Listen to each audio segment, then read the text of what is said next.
En nuestra vida, quizás vienen cosas a nuestra vida que quizás a veces en el momento no las entendemos.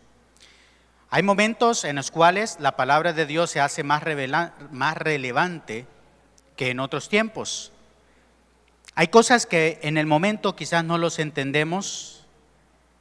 Hay circunstancias en nuestra vida que quizás no las entendemos porque todavía no ha llegado ese momento de revelación. Y eso es lo que pasaba a veces con sus discípulos, con los discípulos de Jesús. Jesús constantemente una y otra vez les decía: voy a ser entregado, voy a ser aniquilado prácticamente, voy a morir, voy a ser sepultado, pero voy a resucitar. ¿Cuántas veces el Señor no les dijo eso? Muchísimas, ¿no? Pero ¿qué pasaba con los discípulos? No lo entendían. De hecho, cuando pasó lo que pasó, tampoco lo entendían. Hasta que después les fue revelado, entonces entendieron todas las cosas. Y a veces eso nos pasa a nosotros, que constantemente nosotros venimos aquí y tenemos muchas enseñanzas de parte de Dios, pero quizás en este momento no las entendemos porque quizás no estamos pasando por ese momento. No es relevante en este momento. Quizás las entendemos en el momento, pero no son tan relevantes. Pero a veces cuando pasamos circunstancias, hay enseñanzas que nos tocan el corazón, porque estamos pasando por ese contexto. Y a veces se me acercan los hermanos y me dice: hermano, me habló a mí, hermano. El Señor me habló a través de usted porque es como que me estuviera predicando a mí. Porque obviamente está pasando el contexto del mensaje que está recibiendo. Lo que vamos a estudiar a continuación, muchas veces los discípulos no lo entendían. Porque Jesús les decía: va a suceder esto, va a suceder lo otro. Ellos lo asimilaban, tenían el maestro por excelencia, pero ellos no lo entendían. No lo asimilaban en su corazón porque todavía no habían pasado esas cosas. En los textos anteriores a lo que vamos a estudiar, hoy vamos a estudiar Juan 16, del versículo 5 en adelante. En los versos anteriores le decía Jesús: miren, cuidadito, pierden su fe, los van a sacar de las sinagogas, les van a pasar persecuciones, va a suceder esto y lo otro, el mundo los va a rechazar. Pero ellos no lo entendían así de esta manera porque no había pasado el contexto. Cuando más adelante miramos en el libro de Hechos que pasó tal y como se había anunciado, ellos lo entendieron. Porque se unió la enseñanza con la circunstancia. ¿Sí se fijan? Se unió la enseñanza con la circunstancia. Quizás lo que vamos a estudiar hoy quizás no sea tan relevante para su vida. Pero cuando pase alguna circunstancia en nuestra vida, este mensaje quizá vaya a ser relevante, como le sucedió a los discípulos. En Juan capítulo 16, versículo 5 en adelante, dice del versículo 5 al 7: pero ahora voy al que me envió, le dice Jesús. Jesús estaba hablando, mire qué privilegio más grande, ¿no? Estar frente a Jesús, Jesús enseñándoles y diciéndoles estas cosas. Jesús le dice a sus discípulos: pero ahora voy al que me envió, y ninguno de vosotros me pregunta: ¿a dónde vas? Antes que os he dicho estas cosas, tristeza ha llenado vuestro corazón. En estos versículos Jesús le dice: mire, yo me tengo que ir, pero nadie se atreve a decirme aquí: ¿para dónde es que vas? Porque ¿qué es lo que pasa en los discípulos en ese momento? Tristeza, ¿no? Porque dice: te vas a ir. Ni siquiera te quiero preguntar para dónde te vas, porque no queremos que te vayas. No queremos que te vayas. ¿Y qué ha provocado estas palabras? Ni siquiera ustedes se atreven a decirme a dónde vas, a dónde voy, porque tristeza ha llenado sus corazones, dice Jesús. Pero yo les digo la verdad, yo les digo, dice versículo 7, pero yo os digo a la verdad, para su consuelo, para su alegría, dice, os conviene que yo me vaya, porque si no fuera así, si no me fuera, el Consolador no vendría a vosotros, mas si me fuere, os lo enviaré. Y aquí nosotros encontramos el ministerio del Espíritu Santo. ¿Cuál es el ministerio del Espíritu Santo? Para que se lleve a cabo el ministerio del Espíritu Santo, es necesario que Jesús regrese al Padre, para que el ministerio del Espíritu Santo pueda llevarse a cabo. Si no sucede así, no se puede enviar al Espíritu Santo, que esa es la historia de la redención o el proceso de redención que Jesús quiere hacer con la humanidad. Es por esa razón que esta era de la iglesia, esta era es la era del Espíritu Santo. Ya Jesús está ante el Padre, ya no está entre nosotros, pero ahora quien está es ¿quién? El Espíritu Santo. Es la era del Espíritu Santo. El ministerio del Espíritu Santo, hermanos, se lleva a cabo y solo si se lleva a cabo a través de los creyentes, a través de los hijos de Dios, a través de los que creen que Jesucristo es el Hijo de Dios y viven de tal manera, y viven para Él, y andan en sus caminos. Es decir, que el ministerio del Espíritu Santo se lleva a cabo, hermanos, se lleva a cabo a través del pueblo de Dios, aquellos que proclaman y glorifican a Jesucristo como su Salvador. Es ahí cuando es relevante el ministerio del Espíritu Santo. Y está esta enseñanza, pero quizás en este momento no es tan relevante para nuestra vida. ¿Por qué a veces no es tan relevante? ¿Por qué a veces como iglesia no hemos entendido el rol protagónico, fundamental que tiene el Espíritu Santo? Incluso, hermanos, en las iglesias de Cristo, muchas veces poco hablamos del actuar del Espíritu Santo. A veces, hermanos, ni siquiera lo mencionamos.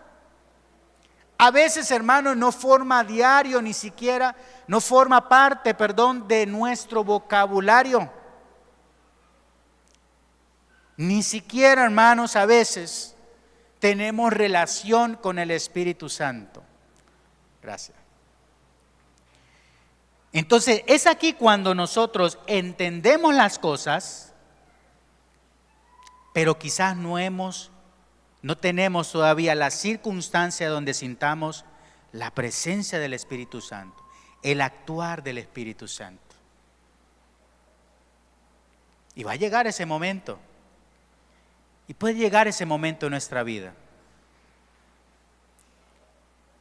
Los discípulos, hermanos, estaban tristes porque Jesús pronto iba a partir, porque eso es lo que le estaba diciendo Jesús.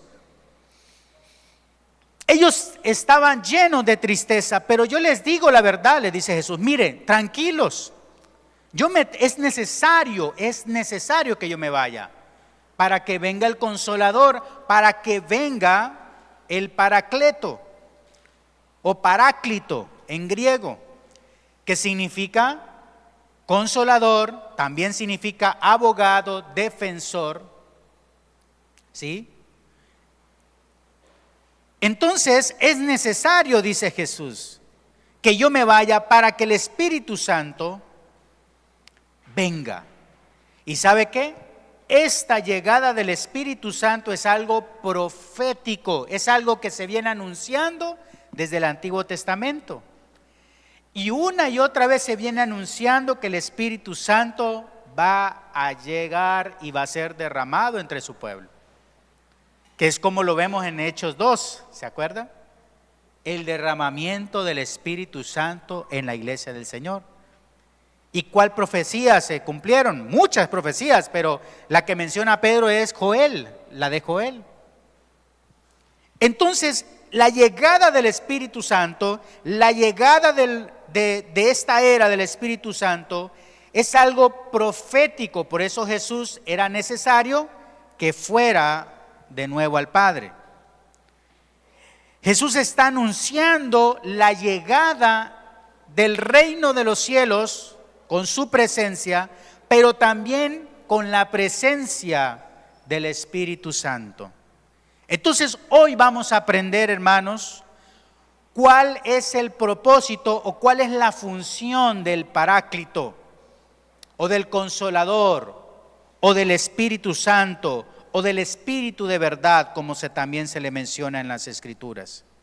Pero no solamente vamos a aprender el rol del Espíritu Santo, sino que también vamos a aprender dentro de esta circunstancia de la salvación, vamos a aprender también la función del Padre y también la función del Hijo. Versículo 8. Y cuando Él venga, dice Jesús, ¿qué va a pasar? Convencerá. Mire cuál es la función del Espíritu Santo.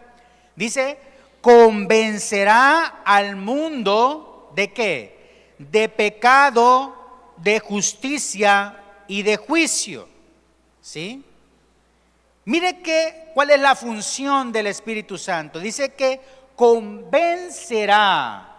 ¿A quién? Al mundo. Entonces la función del Espíritu Santo, hermanos, es muy clara en las palabras de Jesús.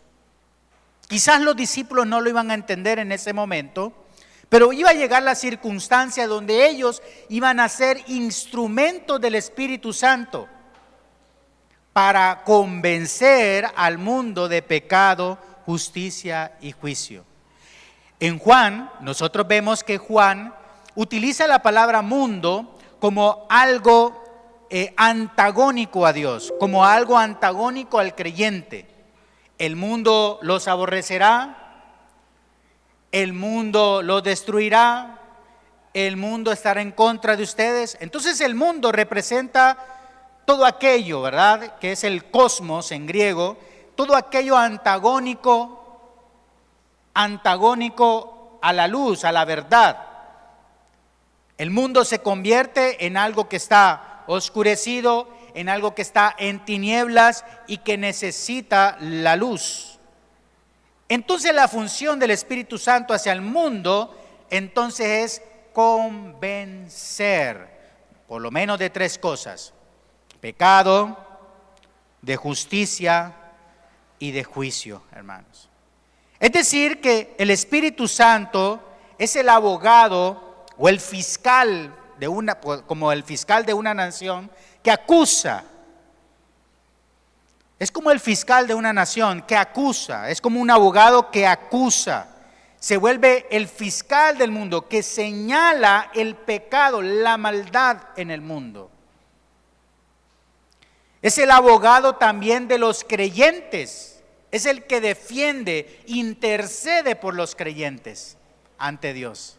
Mire qué maravilloso. Entonces dice que por lo menos convencerá al mundo en estas tres cosas. ¿Y por qué de pecado, justicia y de juicio? Versículo 9. De pecado por cuanto no creen en mí. De justicia por cuanto voy al Padre y no me veréis más. Y de juicio por cuanto el príncipe de este mundo ha sido ya juzgado. Hermanos, el Espíritu Santo entonces presenta los cargos contra el mundo ante la corte celestial. Señala la maldad de este mundo. Señala la maldad, hermanos. Y lo que mayor señala el Espíritu Santo en nosotros, en el mundo, lo que mayor señala es la incredulidad. Hermanos, lo que señala el Espíritu Santo es aquellos que todavía no se rinden ante Jesús. Lo que trata de convencer el Espíritu Santo es que crean en Jesús, que sigan a Jesús, que glorifiquen a Jesús, hermano. Porque ¿qué es lo que pasa con el mundo? El mundo tiene un corazón que duro, que se aferra a sus ideales, que se aferra a sus creencias, que se aferra a sus costumbres, que se aferra a sus vicios, que se aferra a todo aquello que es antagónico a Dios, que va en contra de Dios.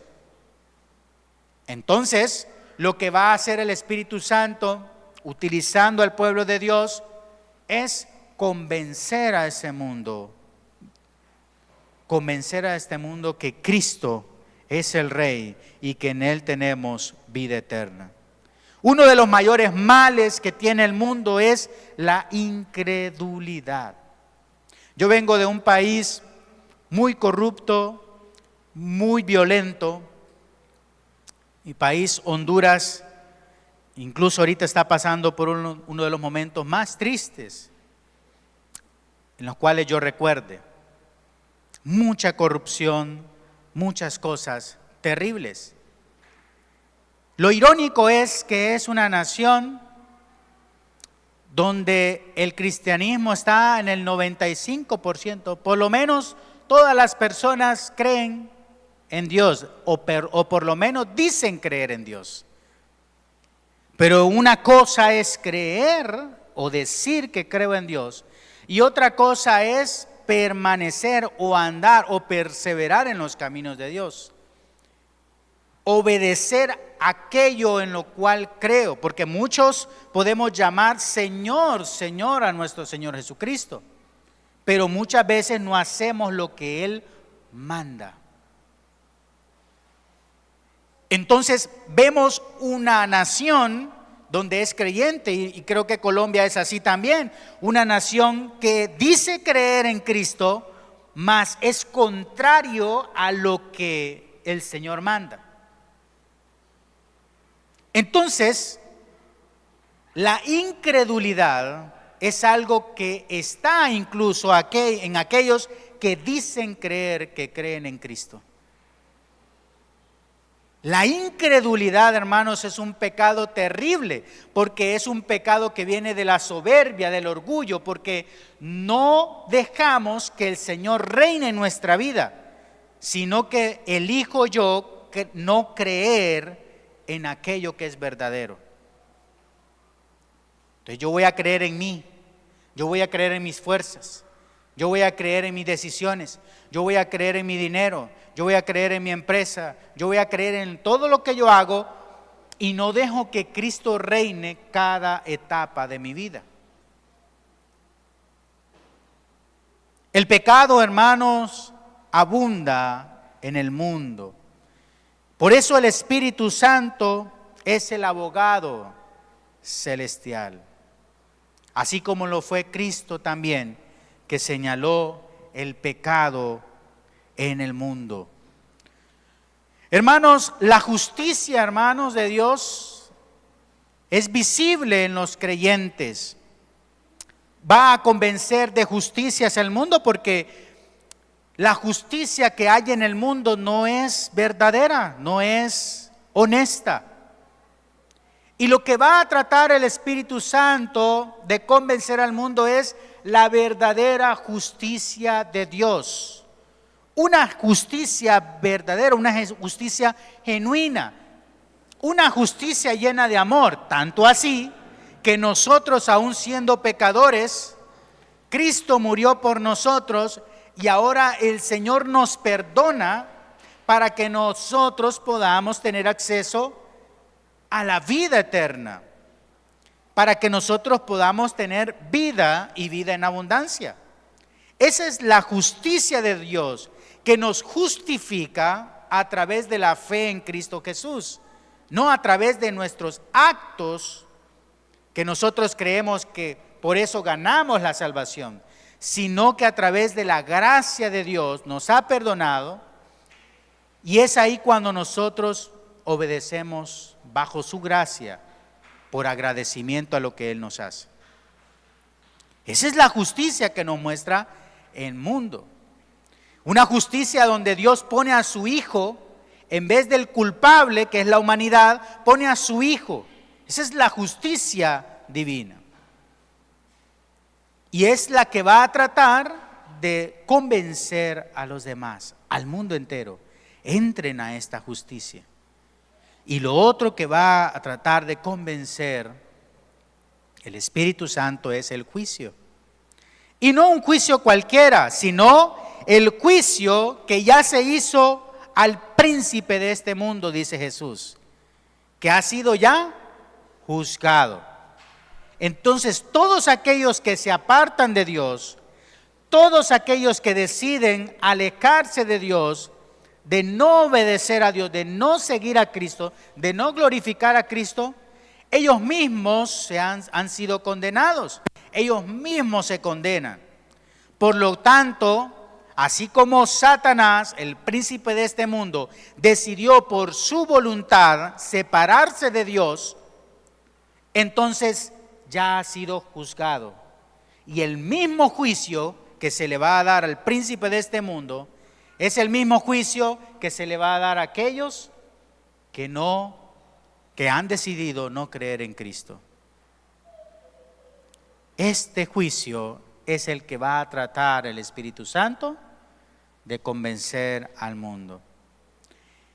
El juicio del gobernante de este mundo representó el juicio del mundo a todo aquello que se opone a Dios. De este modo, hermanos, para Juan no es que ya no hay salvación en el mundo, sino al contrario, hay una esperanza.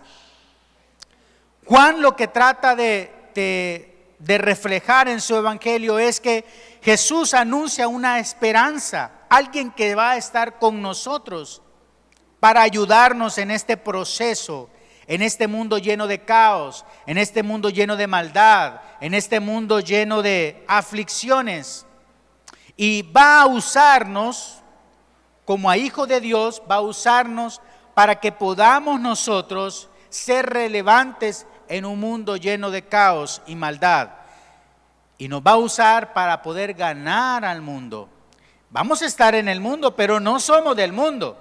Pero somos llamados para alcanzar al mundo a través del Espíritu Santo. Entonces, hermanos, cuando predicamos, cuando enseñamos, incluso cuando reflexionamos en nuestra vida, dejemos que el Espíritu Santo actúe para que nosotros, cuando vamos a predicar el Evangelio, no es por nuestra inteligencia o por lo elocuente que podamos ser o por el convencimiento que nosotros podamos tener a los demás, sino que dejemos que el Espíritu Santo nos utilice para convencer al mundo de pecado, de justicia y de juicio. ¿Ven la diferencia? No soy yo tratando de conquistar al mundo, como algunos eslóganes de iglesia, ¿verdad? Conquistadores. No, yo no soy el que conquisto al mundo. Usted no es el que conquista el mundo. Usted no puede alcanzar el mundo. Si no es por el Espíritu Santo, no podríamos ni siquiera decir que Jesucristo es Señor, como lo dice Pablo en Corintios. Es por el Espíritu Santo, por el actuar del Espíritu Santo, es que nosotros nos movemos, es que nosotros actuamos, es que nosotros predicamos. Es el que nos da la habilidad y los dones, los carismas, para poder nosotros llevar este mensaje hacia el mundo. Pero muchos de nosotros somos reacios a dejar que el Espíritu Santo actúe en nuestra vida. Y por eso a veces nos llenamos de temor, por eso a veces nos llenamos de miedos, de barreras. Es que yo no puedo hacerlo, es que yo no puedo hablarle a la gente, es que yo no puedo, ni siquiera puedo convencer a mi propia familia. Deja que el Espíritu Santo actúe. Pídele a Dios que el Espíritu Santo te utilice para su obra, para su majestad, para lo que realmente el Señor nos ha mandado a hacer. Deja que Él tome el control de tu vida, de tus anhelos, de tus sueños, de tu visión, de tus sueños hacia adelante. Dejemos que el Espíritu Santo actúe en la iglesia. Dejemos que Él tome el control de nuestra vida. Y es ahí cuando nosotros, al ser guiados por el Espíritu Santo, verdaderamente va a ser Él que nos va a guiar, como va a decir a continuación. Versículo 12.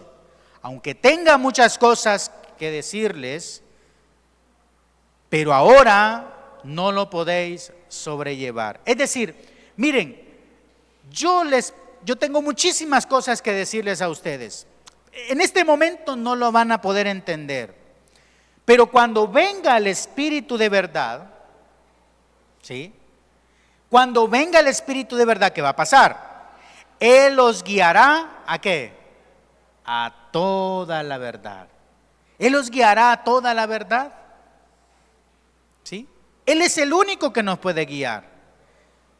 Lo que a veces pasa en nuestra vida es que nosotros estamos luchando con el Espíritu Santo. ¿Y qué pasa con el Espíritu Santo? Se contrista, se entristece, porque Él quiere verdaderamente actuar en su iglesia, actuar en nosotros, pero no nos dejamos guiar por el Espíritu Santo. Hermanos, cuando nos dejamos guiar por el Espíritu de verdad, por el Espíritu Santo, Él los guiará a toda la verdad, porque una de las funciones del Espíritu Santo es edificar a la iglesia, hermanos. Edificar a la iglesia. Enseñarle a la iglesia. Que la iglesia verdaderamente entienda cuáles son los misterios de Dios y cuáles son las cosas que nos manda el Señor. Hermanos, el Evangelio se resume en Cristo y su amor reflejado en la cruz. No es tan difícil entender el Evangelio. Lo que sí es difícil es rendirnos. Eso es difícil. El postrarnos. ¿Qué le sucedía a los fariseos? No se dejaban guiar. Porque Jesús les quería guiar. Jesús les quería enseñar. Pero ellos lo aborrecieron. Ellos lo apartaron y lo terminaron crucificando. Porque ellos no decidieron rendirse. Ellos decidieron apartarse y no dejarse guiar por Cristo. Pero entonces, si nos dejamos guiar por el Espíritu Santo, Él nos guiará a toda la verdad. Porque dice, porque no hablará por su propia cuenta. Como Jesús mismo decía, yo no hablo por mi propia cuenta, sino lo que es revelado del Padre, eso hablo a ustedes. Mire que Jesús no se glorificaba a sí mismo, sino que dejaba que el Padre lo glorificara a Él. Lo mismo va a ser el Espíritu Santo. El Espíritu Santo no se va a glorificar a sí mismo, sino que Él no hablará por su propia cuenta, sino que hablará, dice, todo lo que oyere y os hará saber las cosas que habrán de venir. Tranquilos, no se preocupen. Mire, el Espíritu Santo les va a mostrar qué es lo que deben de hacer, hacia dónde deben de seguir, hacia dónde deben de ir. Y todo lo que va a suceder, Él les revelará todo eso. Y mire el versículo 14. ¿Qué hace el Espíritu Santo, hermanos, también? Dice, Él me glorificará, porque tomará de lo mío y os lo hará saber, hermanos. Todo lo que tiene el Padre, versículo 15, es mío. Por eso dije que tomará de lo mío. Y os lo hará saber, hermanos. Cristo tomó del Padre todas las cosas porque todo, y aquí entendemos los roles de la Trinidad. Cristo tomó del Padre todas las cosas y todo lo que el Padre posee es del Hijo. ¿Y qué hace el Espíritu Santo? Toma de lo mío, porque todo lo que tengo es del Padre, entonces que el Espíritu Santo también toma de lo mío. Y algunos dicen que la mayor fuerza del universo que tomó el Espíritu Santo de Jesús y que por lo tanto del Padre es el amor. Es el amor. Es una fuerza poderosa en el universo, hermanos.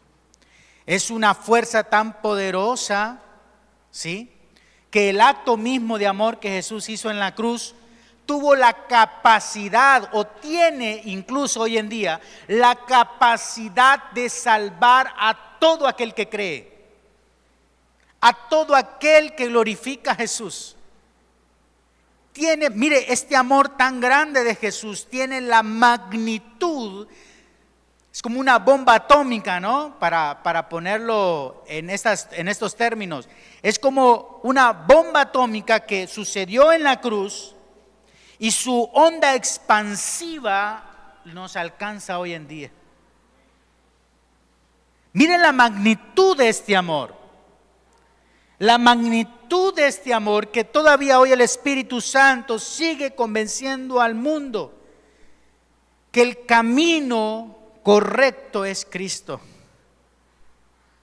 Y nos sigue redarguyendo también a nosotros como iglesia que proclamemos a Jesús como nuestro Señor en nuestra vida. Que seamos fieles a Él, cueste lo que cueste, como decía el domingo, hasta el último aliento, hasta el último suspiro de nuestra vida. Hermanos, esta es la promesa desde tiempos antiguos, incluso los salmos hablan acerca de eso.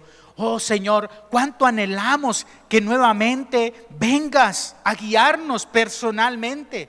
Así como nos guiaste en el desierto, así como guiaste a tu pueblo en el desierto, ¿se acuerda cómo los guiaba? Una columna de fuego, ¿verdad?, en las noches y una columna de nube en el día, y nos guiaba por el desierto, hermanos. Las circunstancias del desierto es el mensaje o el prototipo de hoy en día. Estamos transitando en ese desierto, guiados por el Espíritu Santo. Entonces los salmistas, los profetas, anunciaban esto con vehemencia y dicen: otra vez queremos nuevamente que vengas y guíes a tu pueblo directamente, sin intermediaciones. El Señor siempre utilizaba profetas, utilizaba mediadores, pero no personalmente, hermanos. Y ahora, hermanos, nosotros somos templo y morada del Espíritu Santo, guiándonos directamente, hermanos. Usted puede orarle al Padre directamente. No necesita de un sacerdote, no necesita de un templo, no necesita de intermediarios. Usted puede acceder a la gloria del Padre en el nombre de Jesús. Hermanos, la guía divina, hermanos, está entre nosotros, pero no nos damos cuenta muchas veces. Hermanos, Jesús revela el carácter del Espíritu Santo en nuestra vida. Hermanos, los discípulos, el Espíritu Santo se relacionará con los discípulos para que los discípulos, así como tenían la misma intimidad, la misma relación con Jesús cuando estaba corporalmente entre los discípulos, esa misma relación tendría el Espíritu Santo hoy con su iglesia. Esa misma relación. Nunca se tendría que perder esa relación con el Señor, con el Espíritu Santo. La relación entre creyentes, la relación entre nosotros con el Espíritu Santo no debe de perderse nunca. Nunca debe de perderse esa relación del creyente con el Espíritu Santo, porque es como que estuviera Jesús, porque Él se fue, pero envió al Consolador. No nos dejó solos, porque Él prometió que iba a estar con nosotros, ¿se acuerdan? Hasta el fin del mundo. Hermanos, Él se fue a la diestra del Padre, pero mandó un Consolador, mandó al Espíritu Santo, no nos dejó solos. ¿Por qué hay gente entonces, a veces nos ha pasado, a mí me ha pasado, que sentimos que algo falta en nuestra vida? Siento un vacío, a veces decimos, para describir aquello que nos hace falta, como que nos sentimos incompletos, como que algo falta en nuestra vida. A veces esos vacíos los llenamos con alcohol, con drogas, mujeres, malas amistades, ¿sí? Adicciones. Lo llenamos esos vacíos. Algo falta, algo me falta a mí. Algo me falta. Y entonces a veces entramos en esas depresiones, en ese círculo de rumiar pensamientos, porque no entendemos que el Espíritu Santo está ahí para llenar todo, porque somos la morada del Espíritu Santo. Somos el templo del Espíritu Santo. ¿Acaso es lógico que nosotros sintamos algo que nos falta? ¿Es lógico sentir que algo nos falta si Él mora en nosotros? Él lo llena todo, hermanos. Somos nosotros, por nuestro orgullo, por nuestra soberbia, que apartamos, que contristamos al Espíritu Santo. Pero Él quiere llenar todo en nuestra vida. Por eso lo que produce Él en nosotros es amor, gozo, paz, paciencia, benignidad, bondad, fe, mansedumbre, templanza. Él quiere llenarlo todo en nuestra vida. Quiere que seamos gente llena de amor, de gozo, de paz, de paciencia, de todas estas cosas. Pero la incredulidad, el orgullo, hace que nosotros apartemos el obrar del Espíritu Santo. Hermanos, una de las cosas que hace el Espíritu Santo en nuestra vida, porque Él glorifica a Cristo, ¿sabe qué hace en nuestra vida? Hace que también nosotros glorifiquemos a Cristo en nuestra vida. En todo tiempo, en todo lugar, en cualquier circunstancia, hace que nosotros le glorifiquemos a Él, hermanos. Dios comparte su corazón con su pueblo, hermanos. Él no solamente vino a estar al lado de nosotros, no, Él quiere estar dentro de nosotros y completarnos, que seamos perfectos, que seamos completos, que nos sintamos llenos de su presencia.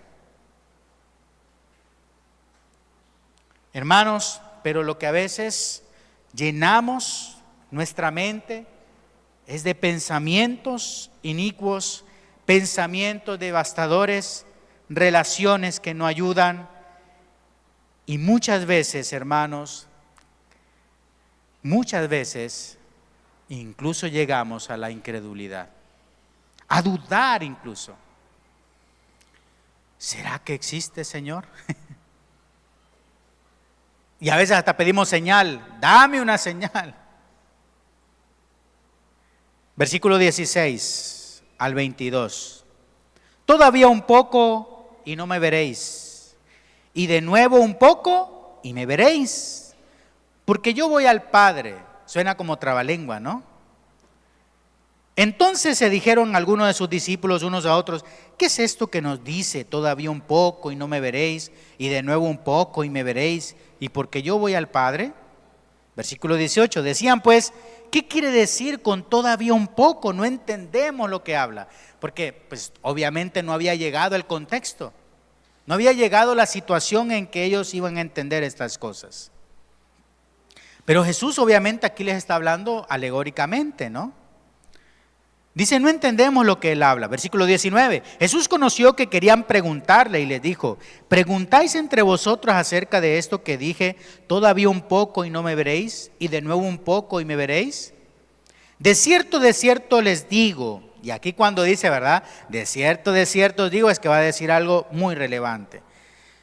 Que vosotros, dice, lloraréis y lamentaréis y el mundo se alegrará, pero aunque vosotros estéis tristes, vuestra tristeza, ¿qué pasará? Se convertirá en gozo. Y aquí pone una analogía Jesús, versículo 21. La mujer cuando da a luz, ¿qué pasa? Dice, tiene dolor porque ha llegado su hora. ¿Sí? Las mujeres entienden mucho esto. Cuando ya van a parir, están llenas de dolor porque ya ha llegado esa hora. Pero después que ha dado a luz un niño, ya no se acuerda de la angustia por el gozo de que haya nacido un hombre en el mundo. Cuando esa criatura lo tiene en sus brazos, ya esos dolores quedan de segundo plano porque tiene una vida entre sus brazos. Versículo 22.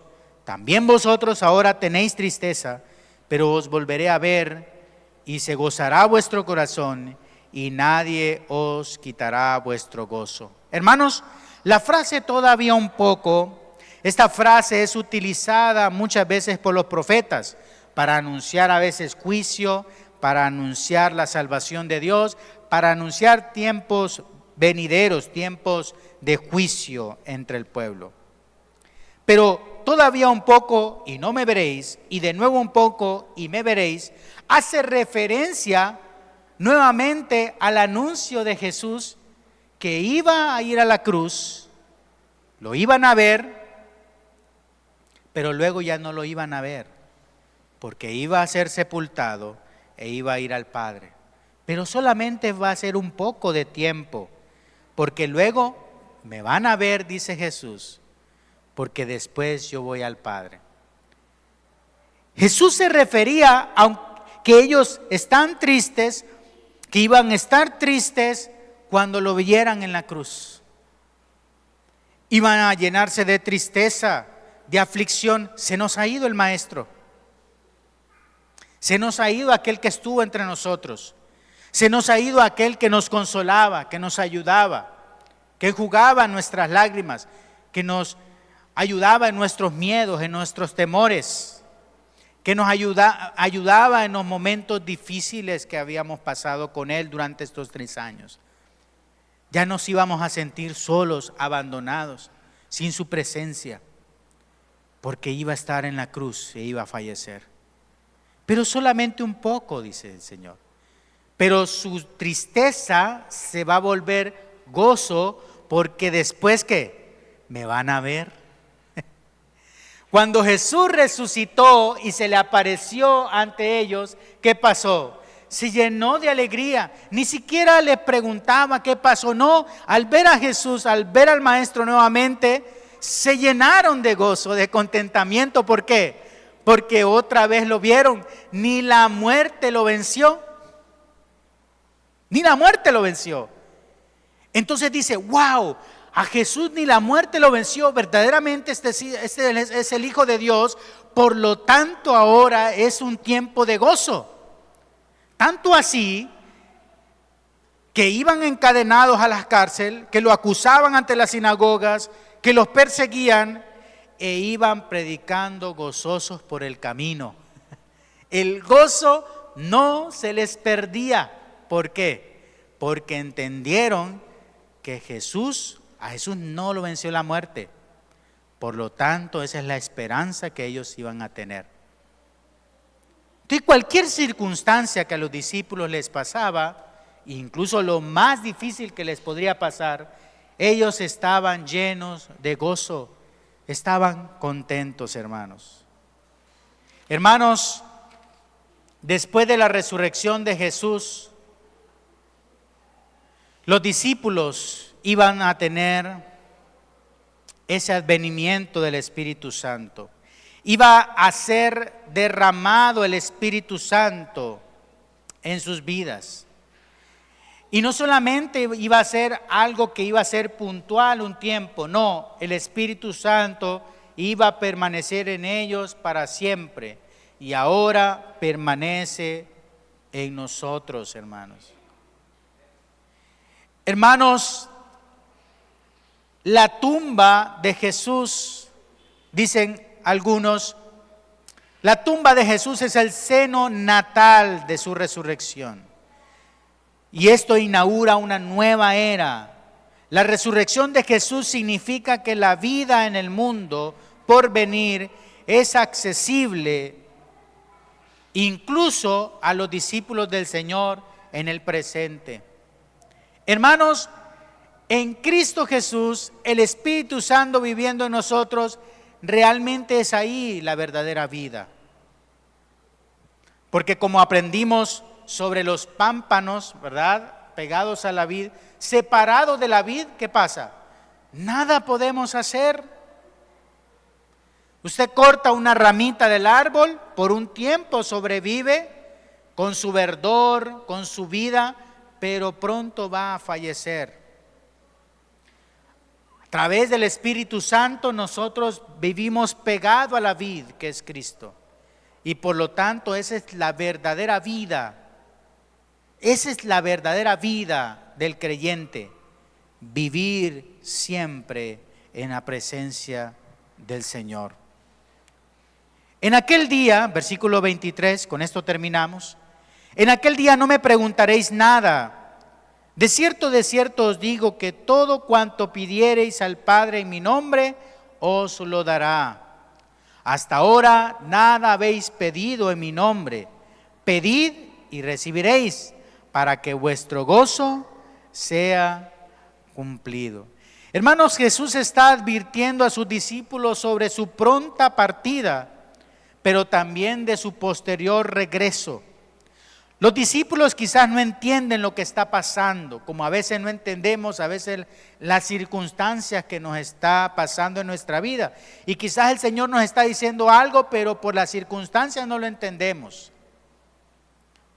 Muchas veces esto genera mucha tristeza en nuestro corazón, como los discípulos tuvieron tristeza en este momento.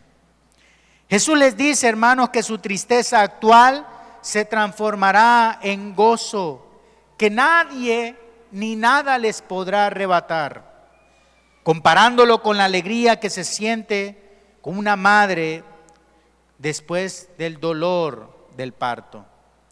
La clave, hermanos, de este gozo que nos da el Espíritu Santo, la clave está en que ahora nosotros podemos acceder al Padre directamente. Antes los discípulos, ¿qué hacían con Jesús? Le pedían directamente, se comunicaban con Jesús directamente. Pero bueno, ahora que Jesús no está, ¿ahora qué va a pasar? Le dice Jesús, pidan al Padre, pidan y recibirán para que su alegría sea completa.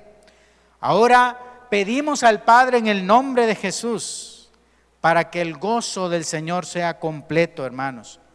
Cuando aprendemos a andar en el Señor, nosotros vamos a saber qué pedir.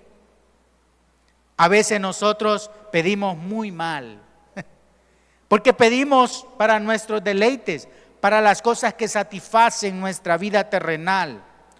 Pero cuando conocemos al Padre, cuando conocemos al Hijo y cuando conocemos al Espíritu Santo, sabemos lo que verdaderamente importa en esta vida.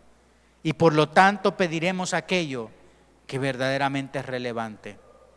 Y todas las cosas van a ser añadidas, pero sabemos lo que debemos pedir. Él lo concederá, hermanos, y nuestro gozo va a ser cumplido, completo.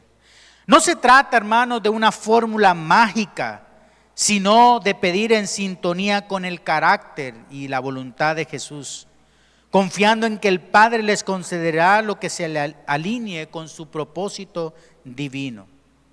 Al tener una relación directa y continua con el Padre a través de Jesús en presencia del Espíritu Santo, los creyentes podrán experimentar un gozo que no depende de las circunstancias externas, sino que surge de la comunión misma con Dios, hermanos. Hermanos, cuando entendamos, y eso es mi petición hoy en día, cuando entendamos, pero no solo entendamos, sino que vivamos bajo la comunión perfecta con Dios, hermanos, no va a haber guerra, ni bomba atómica, ni circunstancias alrededor de nuestra vida que nos podrá separar del amor de Dios. Cuando entendamos eso, lo que pasa alrededor ya no nos importa. Ya no nos importa, porque sabemos lo esencial, lo principal, que es estar con Dios, porque Él es un Emmanuel, es un Dios con nosotros. Esto es el Espíritu Santo, hermanos. Un Dios que está, el Dios que está con nosotros, en nosotros. Y eso nos lleva a una misión: convencer al mundo de pecado, justicia y de juicio. Que el Señor les bendiga en esta noche, hermanos.